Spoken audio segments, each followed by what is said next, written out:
FFPE is formalin-fixed paraffin-embedded tissue.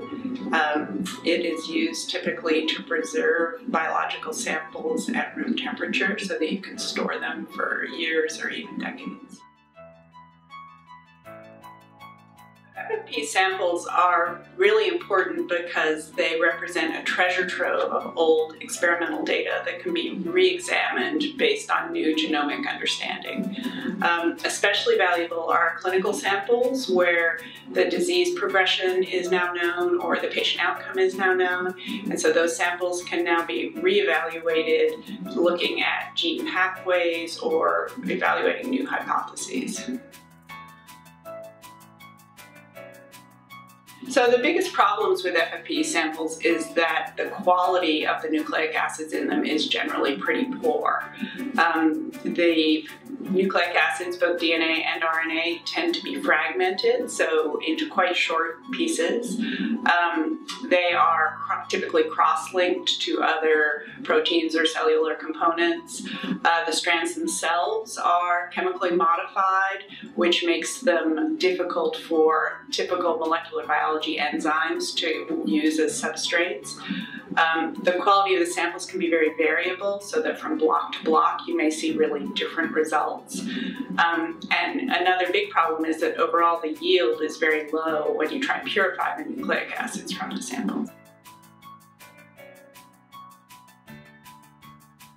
So scientists typically use some sort of amplification when they're dealing with nucleic acids from FFPE. And the issues with amplification are that the formalin fixation of the nucleic acids typically makes them a poor substrate for the enzymes that are used in molecular biology. So for example, RNA from an FFPE block, even after it's been purified, still doesn't do well with reverse transcriptase.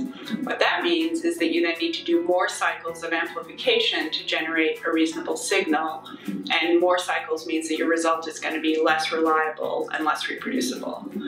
In turn, that means that you need to either run more samples or more replicates of the sample that you have.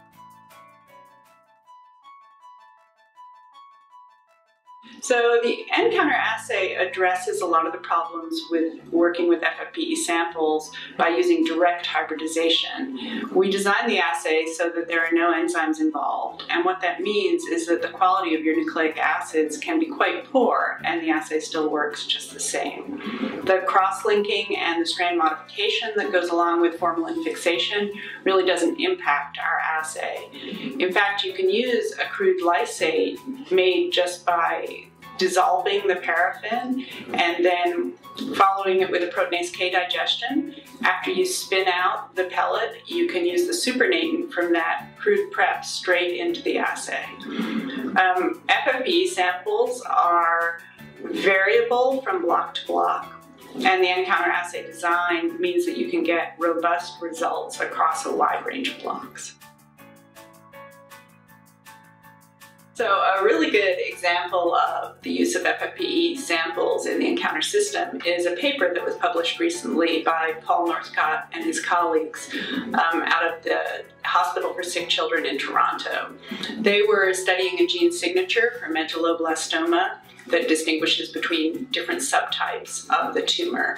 And so they did a very nice study where they looked at the correlation between fresh frozen samples and FFPE samples that were matched from the same tumors on the nCounter system. And they got extremely high correlations between those. And then they expanded the study across 3 different sites worldwide with 3 different operators to show the reproducibility of the results.